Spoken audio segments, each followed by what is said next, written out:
Good morning friends, I am Akhilesh Joshi. हम लोग आज यूपीएससी, एमपीपीएससी, अदर स्टेट पीएससीज के पॉइंट ऑफ व्यू से इंडियन पॉलिटी को कवर करेंगे। यहाँ पर हम लोग लेक्चर्स की एक कंटिन्यूस श्रृंखला में जो है इन्हीं सब एग्जाम्स के पॉइंट ऑफ व्यू से डिफरेंट टॉपिक्स को कवर करके चलेंगे। तो चलिए फ्रेंड्स, इस श्रृंखला को हम लोग आगे बढ़ाते हैं। हम लोग देखते हैं कि किस तरीके से जो है सारी चीज़ों को हम आगे लेकर के चलने वाले हैं। ठीक है, इस लेक्चर में हम लोग जो इन चीज़ों को कवर करेंगे वो इंट्रोडक्शन है। इंट्रोडक्शन इंडियन पॉलिटी का इंट्रोडक्शन इसमें हम लोग लेंगे। ठीक है, just because of Indian polity का जो सबसे इम्पॉर्टेंट हम लोग देखते हैं एस्पेक्ट होता है दैट इज स्टेट। तो इस पर्टिकुलर टॉपिक में हम लोग देखेंगे कि स्टेट क्या होता है। ठीक है, एलिमेंट्स ऑफ स्टेट यानी कि कौन कौन से एलिमेंट्स जो हैं वो है ना फॉर्मेशन ऑफ स्टेट करते हैं। और यहीं पर जब हम लोग डिस्कस करेंगे एलिमेंट्स ऑफ स्टेट तो उसका एक इम्पॉर्टेंट जो एलिमेंट होता है दैट इज गवर्नमेंट। तो गवर्नमेंट में हम लोग जो एक इम्पॉर्टेंट चीज़ है गवर्नेंस दैट इज डेमोक्रेसी को हम लोग इस टॉपिक के अंदर कवर करने वाले हैं। तो चलिए फ्रेंड्स, हम लोग अपने लेक्चर को आगे बढ़ाते हैं और देखते हैं चीज़ों को।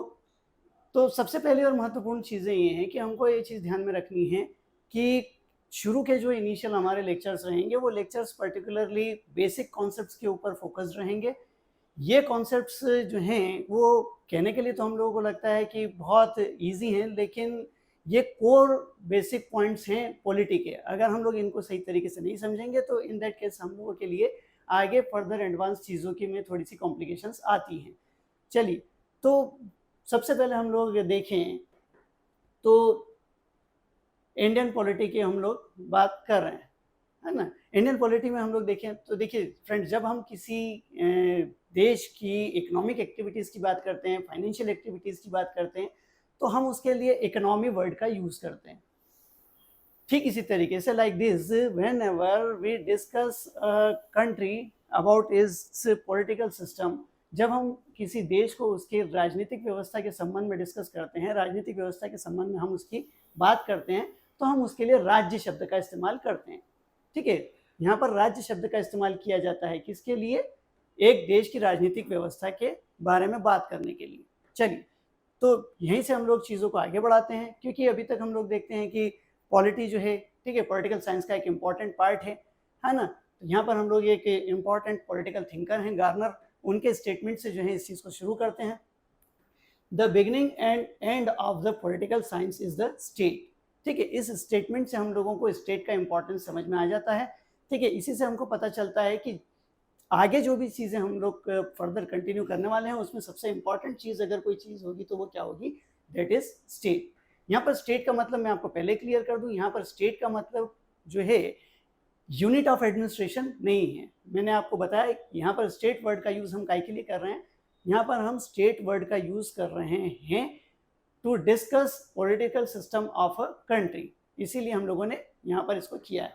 तो गार्नर का ये स्टेटमेंट जो है हमको इम्पोर्टेंस बताता है स्टेट वर्ड की।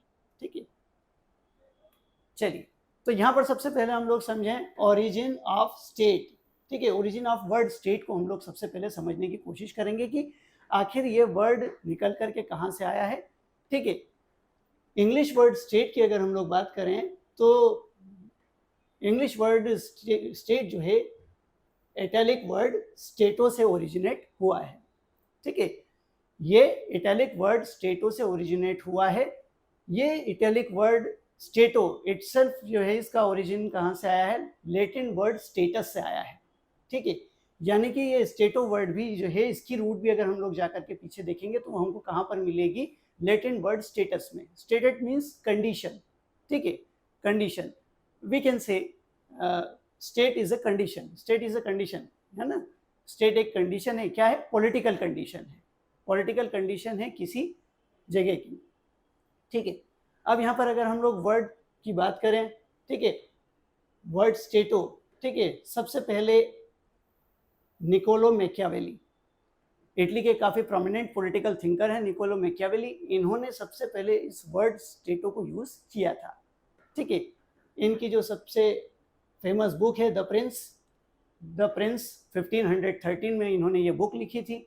Machiavelli is very prominent like in India, जैसे इंडिया में हम कौटिल्य को जानते हैं, जैसे कौटिल्य ने इंटीग्रेशन ऑफ इंडिया की बात की और इंटीग्रेशन ऑफ इंडिया के लिए काम किया, ठीक है। लाइक दैट निकोलो मैकियावेली जो है, इन्होंने इटली के यूनिफिकेशन की बात की, इटली के यूनिफिकेशन के लिए काम किया, ठीक है। और इन्होंने जो अपना इम्पॉर्टेंट बुक लिखा उसका नाम है द प्रिंस। ये बुक इन्होंने 1513 में लिखा था और इसी बुक में सबसे पहले इन्होंने स्टेट ऑफ वर्ड को यूज किया था और यहीं से ये वर्ड जो है वो स्टेट के रूप में रिफ्लेक्ट हुआ है। हालांकि ऐसा नहीं है कि इसके लिए कुछ डिफरेंट एफर्ट्स नहीं हुई हों, अलग अलग थिंकर्स ने स्टेट वर्ड की जगह पर कुछ अदर वर्ड्स को यूज करने की भी कोशिश की। लाइक एक वर्ड जो यूज किया गया दैट वाज रिपब्लिक, ठीक है। This republic word was used by French political thinker John बोंदा, ठीक है। इसी तरीके से अपन लोग देखते हैं कि एक अदर वर्ड जो यूज करने की कोशिश की गई दैट वाज कॉमनवेल्थ, ठीक है। It was used by the Thomas Hobbes. इसी तरीके से एक कम्युनिटी वर्ड को भी यूज करने की कोशिश की गई थी, लेकिन इनमें से कोई भी वर्ड इतना ज़्यादा अप्रिशिएटेड नहीं हो पाया, इतना ज़्यादा पॉपुलर नहीं हो पाया जितना कि स्टेट वर्ड पॉपुलर हुआ था। इसीलिए हम लोग देखते हैं कि राइट नाउ सबसे ज़्यादा अप्रिशिएटेड और सबसे ज़्यादा एक्सेप्टेड वर्ड अगर कोई है तो स्टेट, ठीक है। स्टेट वर्ड को ही सबसे ज़्यादा अप्रिशिएट और सबसे ज़्यादा यूज़ किया जाता है। चलिए, तो अब यहाँ पर हम लोग देखेंगे कि एलिमेंट्स ऑफ स्टेट, यानी कि जब स्टेट का फॉर्मेशन होता है तो वो कौन कौन से एलिमेंट्स होते हैं जिनसे मिलकर के किसी स्टेट का फॉर्मेशन होता है, ठीक है। तो इन एलिमेंट्स में अगर हम लोग देखें तो सबसे पहला सबसे इंपॉर्टेंट एलिमेंट जो होता है दैट इज पॉपुलेशन।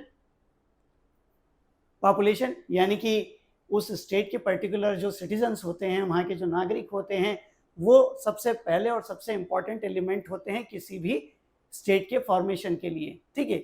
अगर नागरिक नहीं होंगे, अगर लोग नहीं होंगे तो कोई देश कोई सिस्टम नहीं बन सकता, ठीक है।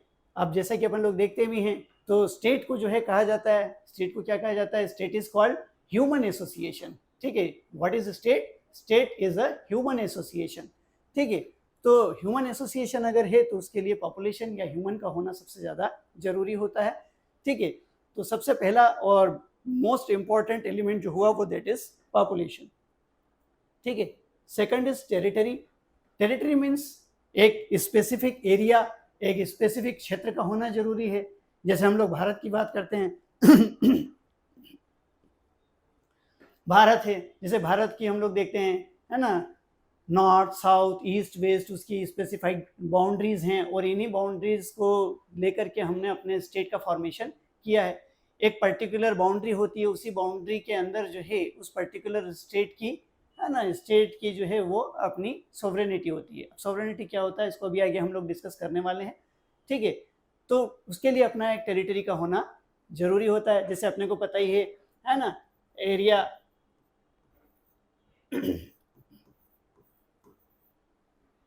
ठीक है। तो ये हमारी क्या है, टेरिटरी है ना, 32,87,263 स्क्वायर किलोमीटर। तो हम लोग बोल सकते हैं कि ये इंडिया का क्या है, टेरिटरी है और इस टेरिटरी में ही जो है इंडियन स्टेट फॉर्म हुआ है। इसके बाहर इंडियन टेरिटरी का कोई एग्जिस्टेंस नहीं है, ठीक है। तो दैट इज टेरिटरी, यानी कि सबसे पहला और सबसे इंपॉर्टेंट चीज जो है वो पॉपुलेशन है, यानी कि ह्यूमन सिटीजन्स का होना सबसे ज्यादा जरूरी है, दैट इज बेसिक नीड, ठीक है। उसके बाद सेकंड चीज क्या है, जो पर्टिकुलर टेरिटरी होना चाहिए उसके पास अपना एक डिसाइडेड टेरिटरी होगा, उसी टेरिटरी से मिलकर के जो है वो स्टेट का फॉर्मेशन होगा। Another one important element is government, ठीक है। गवर्नमेंट जैसा कि अपन देखते ही हैं, सरकार एक शब्द हम देखते हैं सुनते हैं, ठीक है। इसको आगे जाकर के अपन लोग डिस्कस करेंगे। स्टेट अपने आप में क्या होता है, स्टेट अपने आप में इनटेंजिबल होता है, उसका अपने आप में जो है कोई प्रैक्टिकल एग्जिस्टेंस नहीं होता है, ठीक है। उसको प्रैक्टिकल बनाने, उसको व्यवहारिक रूप में जो है ना फंक्शनल बनाने का काम जो है वो कौन करता है, गवर्नमेंट करता है, ठीक है।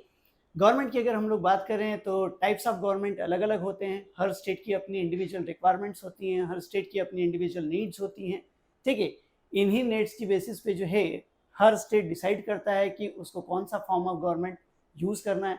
लाइक जैसे अपन लोग देखते हैं मोनार्की, ठीक है, यानी कि जिसको हम राजतंत्र बोलते हैं, ठीक है। थोड़ा हम पीछे जाते हैं तो हम लोग देखते हैं कि अधिकांश जगहों पर हम लोगों ने ना एज ए गवर्नमेंट या as a form of government क्या देखा है, मोनार्की को देखा है। बाय द टाइम धीरे धीरे एवोल्यूशन हुआ, धीरे धीरे चीज़ें बदली हैं और सरकारों के नए फॉर्म्स या नए टाइप्स जो हैं वो सामने आए हैं। ठीक है, तो एक मोनार्की होता है जिसमें एक मोनार्क होता है, एक रूलर होता है और according to the will of that particular ruler सारा का सारा सिस्टम चलता है, दैट इज कॉल्ड मोनार्की। ठीक है, ऐसे एक दूसरा सिस्टम होता है, ठीक है, जिसको हम क्या कहते हैं, एरिस्टोक्रेसी। एरिस्टोक्रेसी या जिसको हम कुलीन तंत्र कहते हैं, यानी कि यहाँ पर जो है अथॉरिटी किसी एक इंडिविजुअल के हाथ में नहीं होती है, ग्रुप ऑफ इंडिविजुअल्स होते हैं, ठीक है, जो they may be dominant of that particular state, ठीक है, जो उस पर्टिकुलर स्टेट में डोमिनेंट होते हैं, है ना, उन लोगों के हाथ में अथॉरिटी होती है और वो मिल करके पूरे सिस्टम को चलाने का काम करते हैं। ठीक है, तो दैट इज कॉल्ड एरिस्टोक्रेसी। इसी तरीके से एक सिस्टम हम लोग देखते हैं, ठीक है, इसमें हम लोग देखते हैं डिक्टेटरशिप। ठीक है, डिक्टेटरशिप भी है। डिक्टेटरशिप में एक इंडिविजुअल जो होता है, ठीक है, वो पूरे के पूरे सिस्टम को कंट्रोल करके और पूरे सिस्टम को अपने हिसाब से चलाने की कोशिश करता है। ठीक है, इन्हीं में अपन लोग देखते हैं कि जो एक इम्पॉर्टेंट सबसे ज़्यादा टाइप ऑफ गवर्नमेंट है दैट इज डेमोक्रेसी। ठीक है, डेमोक्रेसी आज हम लोग देख रहे हैं कि पूरे वर्ल्ड में कुछ गिने चुने देशों को, जिनको हम फिंगर्स पर काउंट कर सकते हैं, उनको अगर हम छोड़ दें तो ज़्यादातर देशों में डेमोक्रेसी को as a form of government use किया जाता है। तो डेमोक्रेसी क्या है, इसको भी अगर हम आगे जाएंगे तो डिटेल में डिस्कस करेंगे। तो यहाँ पर हमने सिर्फ ये देखा कि government which is third important element of the state, है ना, तो इसके क्या क्या टाइप्स हो सकते हैं। तो एक हमने देखा मोनार्की हो सकता है, एक एरिस्टोक्रेसी हो सकता है, ठीक है, एक है ना डिक्टेटरशिप हो सकता है और एक जो हो सकता है that is democracy. Fourth and important element of the state is sovereignty. Sovereignty sovereignty के लिए अगर हम लोग देखें तो जो हिंदी शब्द होता है इसको हम लोग हिंदी में कहते हैं संप्रभुता। ठीक है, संप्रभुता की भी बात करें या सोवरेनिटी वर्ड की बात करें तो इस वर्ड को सबसे पहले, जैसा कि हम लोगों ने डिस्कस किया था, फ्रेंच थिंकर जॉन बेउंदा ने ही सबसे पहले यूज किया था। ठीक है, ये सोवरेनिटी को भी अगर हम लोग देखें तो ये सोवरेनिटी भी जो है वो क्या होता है, दो टाइप का होता है। ठीक है, ये सोवरेनिटी कितने टाइप का होता है, दो टाइप का होता है। एक होता है इनर सोवरेनिटी एंड सेकंड होता है एक्सटर्नल सोवरेनिटी।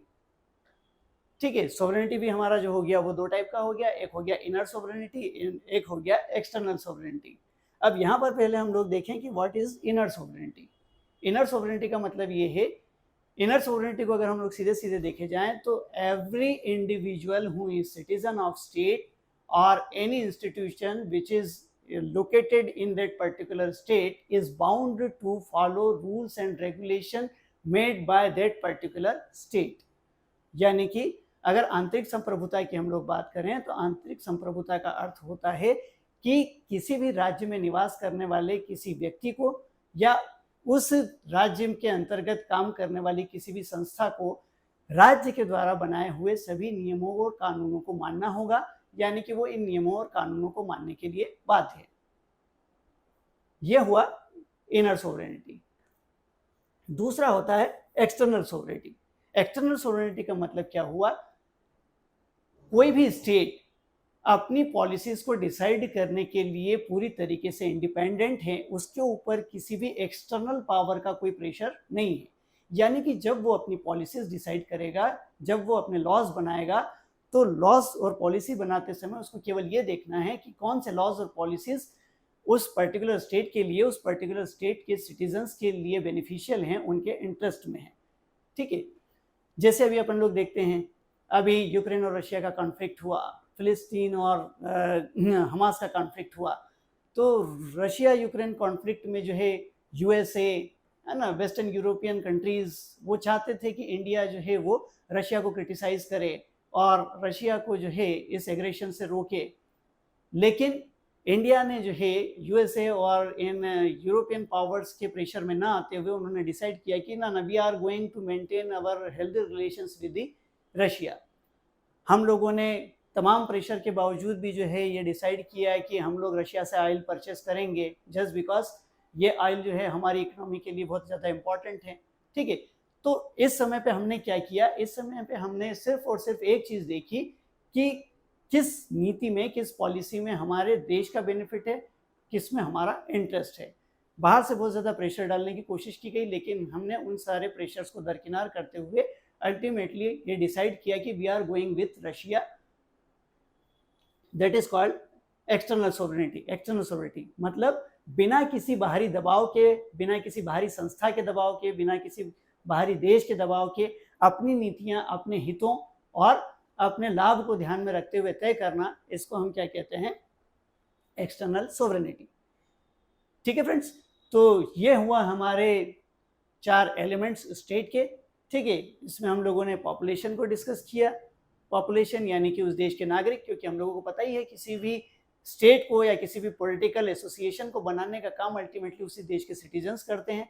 ठीक है, दूसरा हम लोगों ने देखा इंपॉर्टेंट जो एलिमेंट था टेरिटरी। अब ऑब्वियस सी बात है कि कोई एक निश्चित क्षेत्र होना चाहिए जिसमें वो स्टेट जो है क्या करेगा, अपनी सोवरेनिटी को इम्प्लीमेंट करेगा। अब जैसे हमने देखा है ना, इंडिया की बात की, इंडिया का पर्टिकुलर एक एरिया है, उसी एरिया में इंडियन गवर्नमेंट के बनाए हुए, इंडियन लेजिस्लेचर के बनाए हुए लॉज जो है वो इम्प्लीमेंट होते हैं। ठीक है ना। तीसरा हम लोगों ने देखा गवर्नमेंट। गवर्नमेंट में हम लोगों ने डिस्कस किया है ना कि गवर्नमेंट जो होता है वो इस पॉइंट ऑफ व्यू से इम्पोर्टेंट होता है कि स्टेट अपने आप में इंटेंजिबल होता है। ठीक है, उसका अपने आप में जो है वो कोई एग्जिस्टेंस जो है वो केवल थ्योरेटिकल एग्जिस्टेंस होता है, उसको प्रैक्टिकल बनाने, उसको फंक्शनल बनाने का काम जो है वो कौन करता है, गवर्नमेंट करता है। ठीक है, इसके गवर्नमेंट के हमने टाइप्स ऑफ देखें, कौन कौन से टाइप का गवर्नमेंट होता है। पहला हम लोगों ने देखा था है ना, मोनार्की देखा, एरिस्टोक्रेसी देखा, ठीक है, ऑटोक्रेसी देखा, और चौथा डेमोक्रेसी देखा। क्योंकि डेमोक्रेसी जो है वो वाइडली एक्सेप्टेड है, इसलिए मैंने आपसे अभी कहा है, डिस्कस किया है कि इसको हम इसी लेक्चर में जो है थोड़ा सा डीपली कवर करेंगे। लास्ट जो देखा सोवरेनिटी देखा। सोवरेनिटी हमने देखा, सोवरेनिटी वर्ड सबसे पहले यूज़ किसने किया, जहाँ बोंदा ने यूज़ किया। कुछ बेसिक चीज़ें हैं जो हम लोगों को पता होनी चाहिए। ठीक है, इस चीज़ को हम लोग यहाँ पर डिस्कस किए। ठीक है, तो सोवरेनिटी को भी हमने देखा। Sovereignty, there are 2 types of sovereignty, inner sovereignty and external sovereignty. चलिए नेक्स्ट, जैसा कि हम लोगों ने अभी डिस्कस किया था कि फॉर्म ऑफ गवर्नमेंट्स में सबसे ज़्यादा इंपॉर्टेंट जो है दैट इज डेमोक्रेसी। ठीक है, डेमोक्रेसी के इंपॉर्टेंस को हम इस तरीके से समझ सकते हैं कि जैसे अभी हम लोग पहले भी डिस्कस किए थे, आज विश्व के अधिकांश देशों में जो है वो डेमोक्रेसी को ऐसे है ना फॉर्म ऑफ गवर्नमेंट एक्सेप्ट किया जाता है। ज़्यादातर देशों ने डेमोक्रेसी को या लोकतंत्र को ही जो है वो अपनी राजनीतिक व्यवस्था के रूप में स्वीकार किया हुआ है। तो यहाँ पर हम लोग समझने की कोशिश करेंगे कि डेमोक्रेसी एग्जैक्टली होती क्या है। ठीक है, चलिए, democracy as a form of government, democracy is widely appreciated and accepted. Democracy की अगर हम लोग बात करें तो ये एक ऐसा तंत्र है, एक ऐसा सिस्टम है जिसको ज़्यादा से ज़्यादा देश जो है वो एक्सेप्ट करते हैं, ज़्यादा से ज़्यादा देश जो है इसको स्वीकार करते हैं। चलिए, डेमोक्रेसी के बारे में हम लोग, क्योंकि हम एक डेमोक्रेटिक कंट्री में ही रहते हैं, डेमोक्रेटिक सिस्टम में ही हम लोग रह रहे हैं, इसलिए डेमोक्रेसी के पॉइंट ऑफ व्यू से अगर हम लोग देखें तो we are very much familiar with the democracy. But जब भी डेमोक्रेसी को पढ़ने या पढ़ाने की बात आती है तो सबसे पहले जो डेफिनेशन डेमोक्रेसी की हमारे सामने आती है that is of Abraham Lincoln.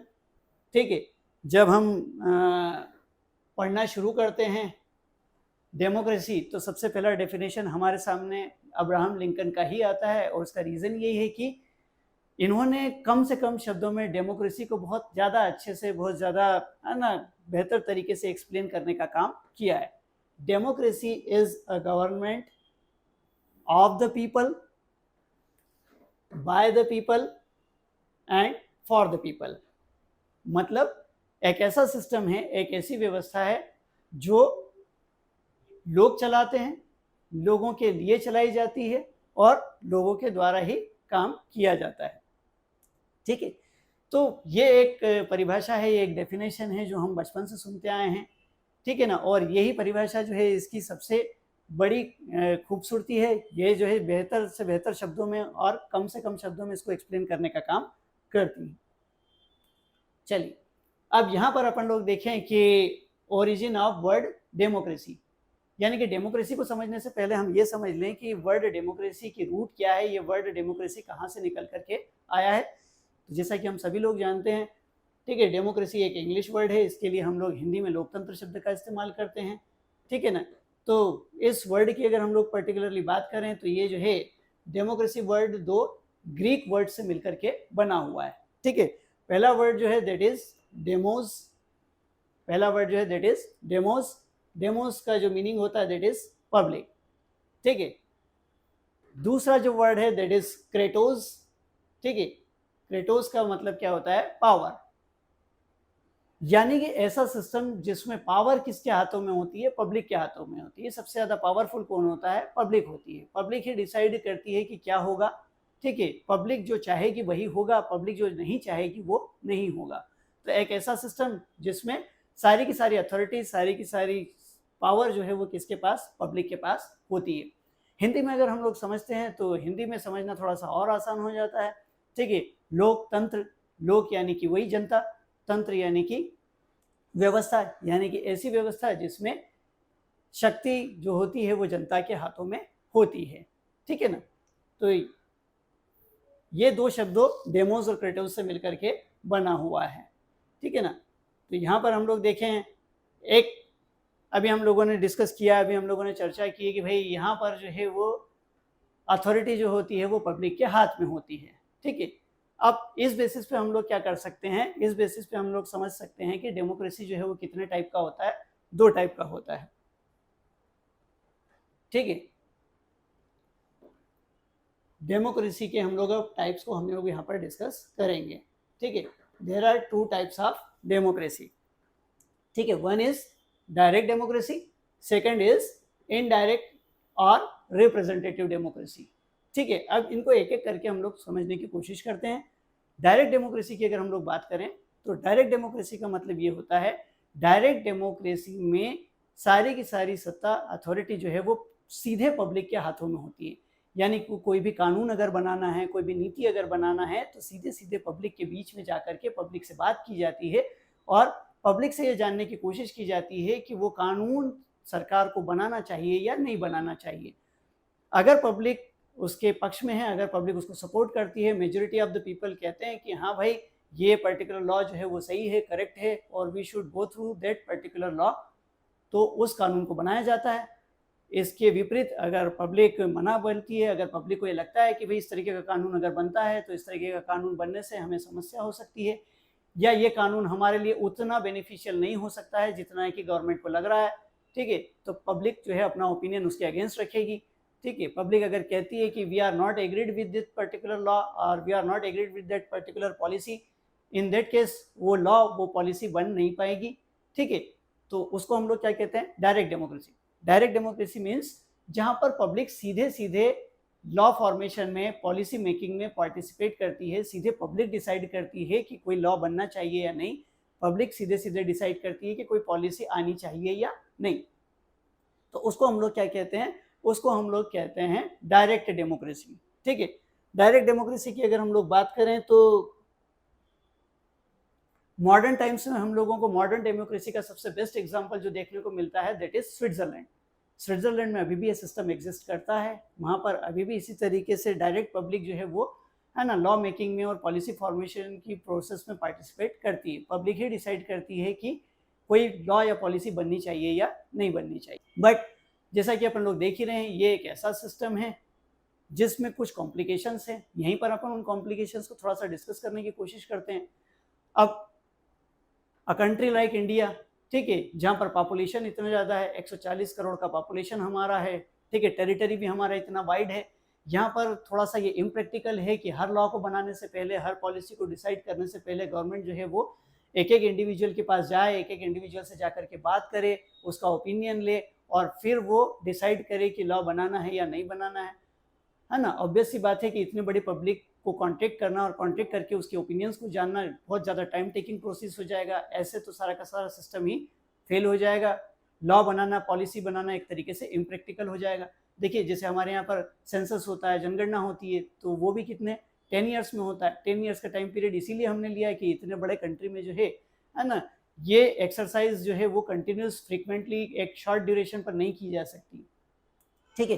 तो ऐसा सिस्टम जिसमें डायरेक्टली पब्लिक से बात करना है और पब्लिक के ओपिनियन के बेस पे हम लोगों को ये डिसाइड करना है कि कोई कानून बनना चाहिए या नहीं बनना चाहिए, तो वो इंडिया जैसे बड़े कंट्री में पॉसिबल नहीं है, ठीक है। और ज़्यादातर अब हम लोग देखते हैं कि इसी तरीके की कंडीशन हम लोगों को ज़्यादातर स्टेट्स में देखने को मिलती है।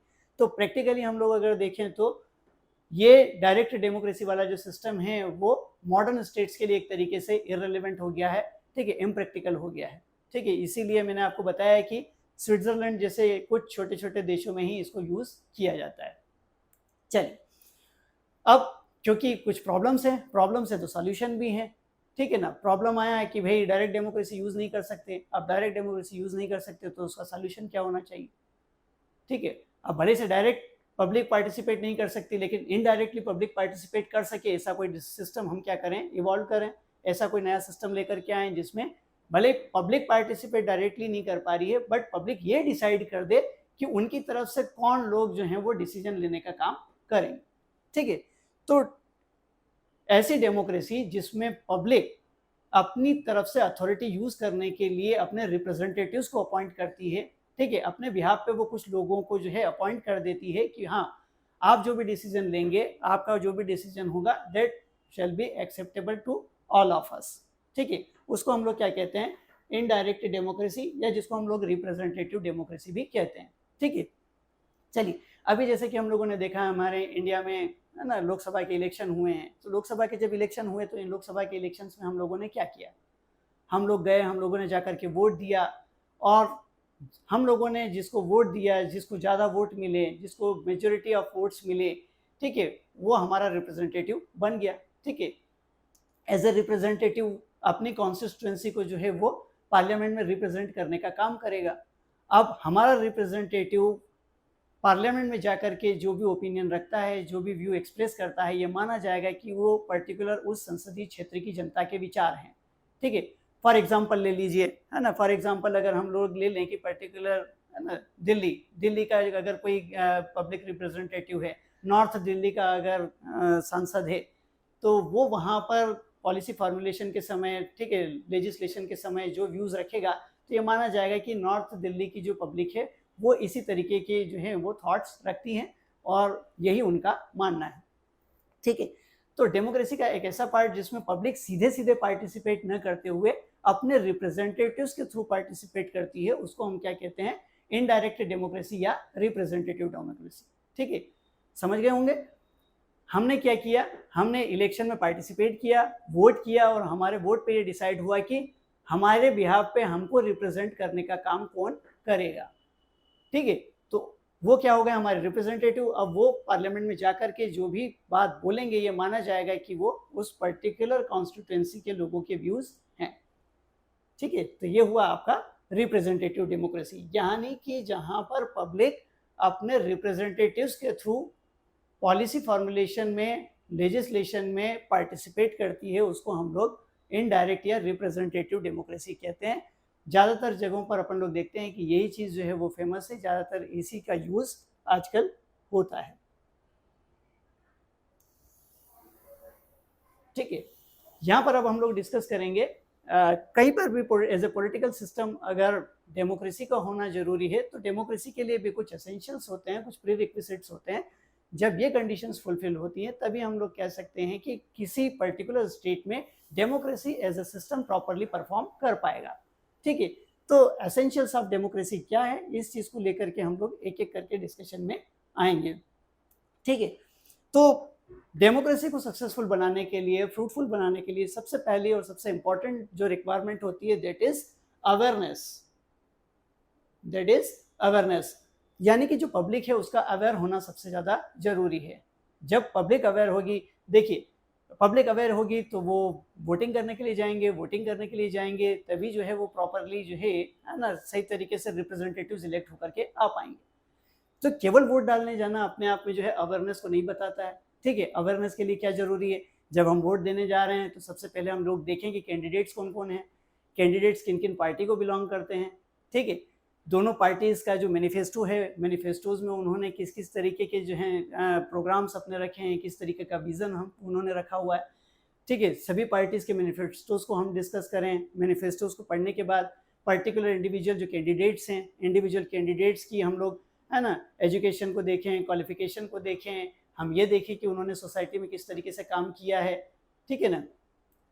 उसके बाद हम वोट करने के लिए जाएं, ठीक है। तो जब इतनी सब इंफॉर्मेशन के साथ, इतनी सारी जानकारी के साथ जब हम वोट डालने के लिए जाएंगे, तब एक कॉम्पिटेंट रिप्रेजेंटेटिव इलेक्ट हो पाएगा और वो हमारे बिहाफ पर ऐसी पॉलिसीज बना पाएगा जो हमारे लिए बेनिफिशियल है, ठीक है, जो हमारे लिए सही तरीके से काम कर सकेंगी, ठीक है। तो सबसे पहला इंपॉर्टेंट एसेंशियल एलिमेंट जो होता है डेमोक्रेसी का, दैट इज अवेयरनेस। अब हम लोग देखते हैं इंडिया में सबसे बड़ा जो प्रॉब्लम हम लोगों को देखने के लिए मिलता है वो यही है कि अभी डेमोक्रेसी हमारे लिए, हमारे यहाँ पर इतने अच्छे से फंक्शनल नहीं हो पाई है जितने अच्छे से वो यूएसए या वेस्टर्न यूरोपियन कंट्रीज में फंक्शनल है। जस्ट बिकॉज हमारे यहाँ पर अभी एक बड़ा पॉपुलेशन जो है वो ऐसा है जो अभी भी एजुकेटेड प्रॉपरली नहीं हो पाया है, अभी भी वो प्रॉपरली इन सब चीज़ों को लेकर के अवेयर नहीं है। इसीलिए हम लोग देखते हैं जब कभी भी इलेक्शन होते हैं तो हमारे यहाँ पर ये नॉर्मल चीज़ें होती हैं, ठीक है, शराब पकड़ी गई, पैसे पकड़े गए, ठीक है, क्योंकि हमारे यहाँ पर वोटिंग कहीं ना कहीं इन सब चीज़ों से अफेक्ट होता है। जो कैंडिडेट्स होते हैं वो लोगों के बीच में पैसा बांटते हैं ताकि वो उनके वोटिंग पैटर्न को अफेक्ट कर पाएँ, ठीक है, शराब बांटी जाती है ताकि वोटिंग पैटर्न को अफेक्ट कर सकें, ठीक है। तो इसीलिए अपन लोग देखते हैं कि डेवलपिंग कंट्रीज लाइक इंडिया, वहाँ पर डेमोक्रेसी अभी भी इतने बेहतर तरीके से काम नहीं कर पा रही जितने बेहतर तरीके से ये सिस्टम काम कर सकता है। तो सबसे पहला और सबसे इम्पॉर्टेंट चीज़ जो है वो क्या है, अवेयरनेस ऑफ द पीपल। जब लोग अवेयर होंगे, ठीक है, जब लोग अच्छे तरीके से जो है सारी जानकारी लेकर के, इंफॉर्मेशन लेकर के और एक करेक्ट कैंडिडेट को, एक राइट कैंडिडेट को इलेक्ट करेंगे, तभी जाकर के जो है डेमोक्रेसी प्रॉपर तरीके से फंक्शन कर पाएगा। चलिए, सेकंड जो इंपॉर्टेंट अपन एलिमेंट देखते हैं that is liberty. Liberty, liberty यानी कि स्वतंत्रता। भाई सीधी सी बात है, हम चाहे जितने अवेयर हैं, हम चाहे जितने जागरूक हैं, लेकिन अगर हम पोलिंग बूथ पर जाकर के अपना वोट फ्रीली नहीं दे पाए, इंडिपेंडेंटली नहीं दे पाए, हम ये डिसाइड नहीं कर पाए कि हमें किसको वोट देना है, तब फिर इस तरीके की अवेयरनेस का कोई मतलब नहीं रह पाएगा, ठीक है। अब जैसे हम लोग देखते हैं पहले पीछे के समय में हम लोग जाते हैं तो पीछे के समय में इंडिया में अगर हम लोग बात करें तो जब इलेक्शंस होते थे तो क्या होता था, बैलेट पेपर के ऊपर जो है इलेक्शंस होते थे, बूथ कैप्चरिंग होती थी, यानी कि कुछ डोमिनेंट लोग जो हैं वो बूथ के ऊपर कब्जा करके बैठ जाते थे और जो आम पब्लिक होती थी उनको वोट देने जाने से रोका जाता था, ठीक है ना। अगर कोई वोट देने जाने की कोशिश करता था तो उनके साथ मारपीट करते थे, ठीक है। तो यहाँ पर स्वतंत्रता नहीं है। हम कह सकते हैं कि उस समय पे ऐसी स्थितियाँ जहाँ कहीं पर भी रहती थी वहाँ पर व्यक्ति के पास स्वतंत्रता नहीं होती थी कि वो अपने व्यूज़ को प्रॉपरली एक्सप्रेस करे, ठीक है। बैठ करके एक साथ ठप्पा लगा दिया जाता था, अब भले पब्लिक चाहे या न चाहे वो कैंडिडेट जीत जाता था, ठीक है। यानी कि जो कैंडिडेट जीतता था, जरूरी नहीं है कि पब्लिक भी उसी कैंडिडेट को अपना रिप्रेजेंटेटिव बनाना चाहती थी। क्यों ऐसा क्यों होता था? जस्ट बिकॉज लोगों के पास लिबर्टी नहीं होती थी, ठीक है। इस तरीके से जो है वो क्या किया जाता था, मिसयूज किया जाता था, ठीक है। तो we can say that liberty is a pillar of democracy, यानी कि स्वतंत्रता के बिना जो है डेमोक्रेसी को हम लोग एक्सपेक्ट नहीं कर सकते। अगर स्वतंत्रता नहीं है तो डेमोक्रेसी का एग्जिस्टेंस भी अपने आप में क्या हो जाएगा, डिफिकल्ट हो जाएगा, उसके लिए सर्वाइव करना थोड़ा सा मुश्किल हो जाएगा। Other important element of the democracy is equality. Equality जैसा कि हम लोगों को पता ही है ना, इक्वलिटी का मतलब ही क्या है, all of we are equal, there is no discrimination, ठीक है। अब जैसे आप हिस्ट्री भी पढ़ रहे हैं, हिस्ट्री के लेक्चर्स भी आ रहे हैं, तो हिस्ट्री में जैसे जैसे आप आगे बढ़ेंगे तो देखेंगे कि इंडिया में एक समय पर ऐसा भी था जब सोसाइटी के डिफरेंट क्लासेस के बीच डिस्क्रिमिनेशन होता था, ठीक है। कुछ क्लासेस ऐसे थे जिनको है ना रेस्ट्रिक्ट कर दिया गया था, ठीक है, वो मेन स्ट्रीम की एक्टिविटीज़ में पार्टिसिपेट नहीं कर पाते थे, ठीक है। तो ऐसी अगर कोई चीज़ होगी, किसी भी तरीके का डिस्क्रिमिनेशन होगा, या फिर सोसाइटी का कोई पर्टिकुलर क्लास ऐसा होगा जिसको हम स्पेसिफिक टाइप के प्रिविलेज दे करके रखेंगे, तो ऑब्वियस सी बात है कि in that condition democracy properly perform नहीं कर पाएगी, ठीक है। इसीलिए अपन लोग देखते हैं कि जब इंडियन कॉन्स्टिट्यूशन बना तो इंडियन कॉन्स्टिट्यूशन बनाते समय कॉन्स्टिट्यूएंट असेंबली में जो भी डिस्कशन हुए उनमें सबसे ज़्यादा इंपॉर्टेंस जो दिया गया था वो किसको दिया गया, इक्वलिटी को दिया गया।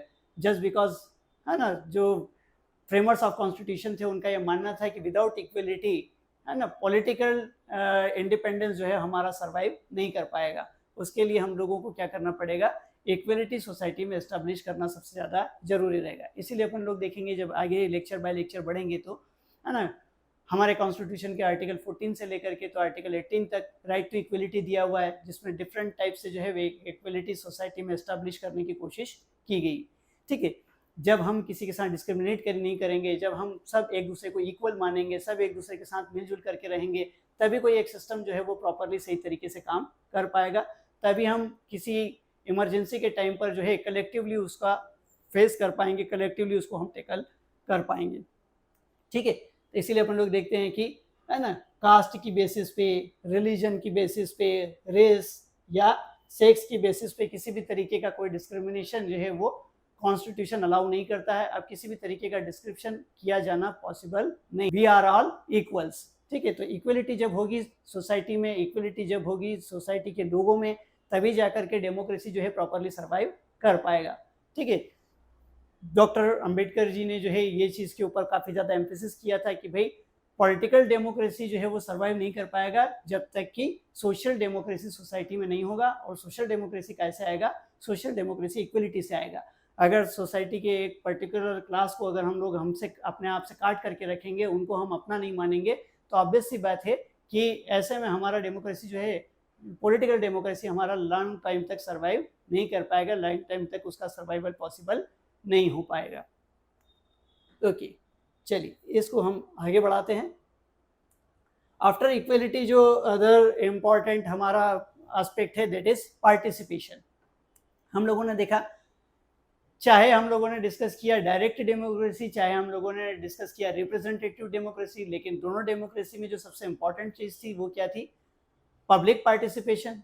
हमने देखा था डायरेक्ट डेमोक्रेसी में तो पब्लिक जो है वो डायरेक्टली पार्टिसिपेट कर रहा है, डायरेक्टली पार्टिसिपेट करके जो है वो है ना कह रहा है कि भाई क्या होना चाहिए और क्या नहीं होना चाहिए। वहीं दूसरी तरफ हम लोगों ने रिप्रेजेंटेटिव डेमोक्रेसी में देखा था कि भले ही हम खुद सीधे सीधे डायरेक्टली डिसाइड नहीं कर रहे हैं, लेकिन हमने अपने बिहाफ पे क्या किया है, किसी को अपॉइंट कर दिया है, किसी को अथॉरिटी दे दी है कि भाई आप हमारे बिहाफ पर डिसीजन ले सकते हो, और जो भी डिसीजन लोगे that decision will be acceptable to all of us, हम उसको एक्सेप्ट करेंगे। तो भले ही से वहाँ पर हम अपने रिप्रेजेंटेटिव के थ्रू जो है पार्टिसिपेट कर रहे हैं, लेकिन फिर भी हमारा पार्टिसिपेशन वहाँ पर है। इस पार्टिसिपेशन को हम लोगों ने मेंटेन किया है। तो एक इम्पॉर्टेंट एस्पेक्ट जो होता है डेमोक्रेसी का वो क्या होता है? Participation. Without participation there will be no democracy. जब तक पब्लिक पार्टिसिपेट नहीं करेगी तब तक डेमोक्रेसी का सर्वाइव करना किसी भी स्टेट में, किसी भी सिस्टम में पॉसिबल नहीं हो पाएगा। अदर इम्पॉर्टेंट एस्पेक्ट जो है that is fair and time bound elections.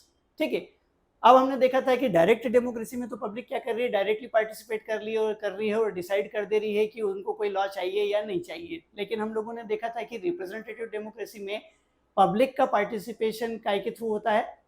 Public का पार्टिसिपेशन जिस प्रोसेस के थ्रू होता है उस प्रोसेस को हम लोग क्या कहते हैं? इलेक्शन, है ना। उस प्रोसेस को हम लोग क्या कहते हैं? इलेक्शन। इलेक्शन के थ्रू जो है पब्लिक क्या करती है, इस प्रोसेस में पार्टिसिपेट करती है।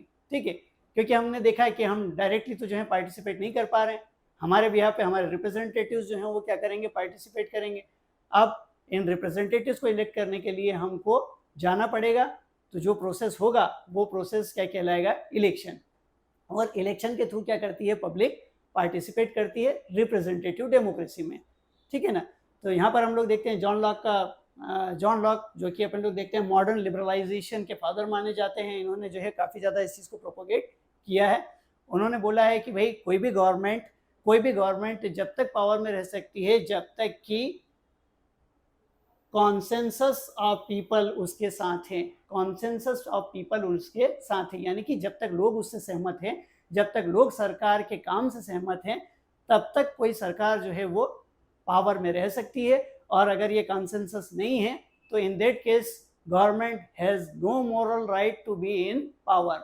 ठीक है, और इन्होंने बताया कि भाई ये कॉन्सेंसस जो है, ठीक है, ये कॉन्सेंसस जो है पब्लिक किसके थ्रू? इलेक्शन के थ्रू जो है वो प्रोवाइड करती है। ठीक है ना। अभी जैसे हमने देखा इलेक्शन हुए, इलेक्शन में हम लोगों ने क्या किया? हम लोगों ने ये डिसाइड किया कि whether we want to see a particular person, particular party in power और नॉट। ठीक है, हम किसी पार्टी को या हम किसी व्यक्ति को जो है सत्ता में देखना चाहते हैं या नहीं देखना चाहते हैं, ये हम डिसाइड करते हैं किसके थ्रू? Political party. ठीक है, यहाँ पर हम लोग देखें, क्योंकि अब हम लोगों ने देखा कि भाई हम अपना पार्टिसिपेशन, क्योंकि इंडिया की भी अगर हम लोग बात करें तो इंडिया में भी हम लोगों ने रिप्रेजेंटेटिव डेमोक्रेसी को एक्सेप्ट किया हुआ है। रिप्रेजेंटेटिव डेमोक्रेसी में हम लोगों ने देखा कि पब्लिक के बिहाफ पे उनके रिप्रेजेंटेटिव्स डिसीजन लेने का काम करते हैं। ठीक है, और इन रिप्रेजेंटेटिव्स को हम क्या करते हैं, इलेक्ट करते हैं। ठीक है, तो यहाँ पर अब हम लोग देख लेते हैं कि मेथड्स ऑफ इलेक्शन।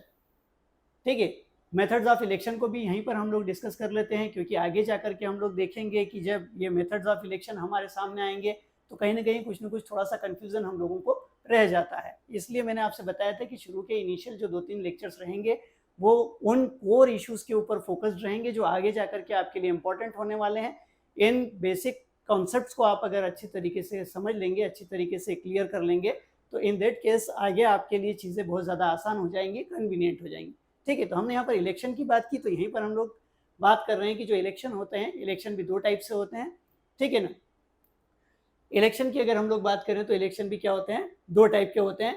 ठीक है, एक होता है direct election and another one is indirect election.